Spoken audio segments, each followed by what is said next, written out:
Study links എന്ന നിങ്ങളുടെ സ്ഥാപനം എന്തുകൊണ്ടാണ് ഹെൽത്ത് കെയർ കോഴ്സുകൾ ഏറ്റവും കൂടുതൽ പ്രൊമോട്ട് ചെയ്യുന്നത്?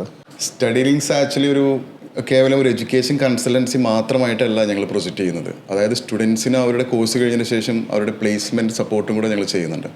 അപ്പോൾ നോർമലി മാനേജ്മെൻറ്റ് അതുപോലെ തന്നെ മറ്റ് ഡിപ്പാർട്ട്മെൻറ്റ്സിന് നമുക്ക് അത്തരത്തിൽ പ്ലേസ് ചെയ്യാൻ ബുദ്ധിമുട്ടാണ്. പക്ഷേ ഹെൽത്ത് കെയർ പ്രോഗ്രാംസ് എന്ന് പറഞ്ഞാൽ ഗ്യാരണ്ടീഡ് ആയിട്ട് നമുക്ക് അസിസ്റ്റ് ചെയ്യാൻ കഴിയും.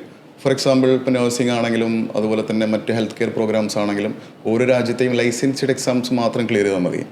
അതല്ലാതെ നമ്മൾ ആ ഒരു ജോബ് ഓപ്പർച്യൂണിറ്റീസ് ഫൈൻഡ് ചെയ്ത് ഇറങ്ങേണ്ട ആവശ്യമില്ല. ഇപ്പോൾ നഴ്സസ് ആണെന്നുണ്ടെങ്കിൽ ഇപ്പോൾ UK യിലാണെന്നുണ്ടെങ്കിൽ IELTS അല്ലെങ്കിൽ CBT ക്ലിയർ ചെയ്ത് കഴിഞ്ഞാൽ NHS ജോയിൻ ചെയ്യാൻ പറ്റും.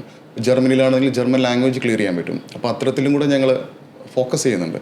അതാണ് ഇവരുടെ ജോബ് ഓപ്പർച്യൂണിറ്റീസ് അതും കൂടെ നോക്കിയാണ് ഫ്യൂച്ചറിസ്റ്റിക് ആയിട്ടാണ് ഞങ്ങളത് ഹെൽത്ത് കെയർ പ്രോഗ്രാംസ് പ്രൊമോട്ട് ചെയ്യുന്നത്. എനിക്കൊന്ന് ഹെൽത്ത് കെയർ പ്രോഗ്രാംസിൽ ഏറ്റവും കൂടുതൽ നമ്മുടെ ഇന്ത്യൻസ് ലോകമെമ്പാടും ജോലി ചെയ്യുന്നവരാണ്. എപ്പോഴും ആ ഒരു മേഖലയിലേക്ക് ജോലി ചെയ്യാനും പഠിക്കാനും ഒക്കെ നമുക്ക് ഭയങ്കര താല്പര്യം കൂടുതലാണ്.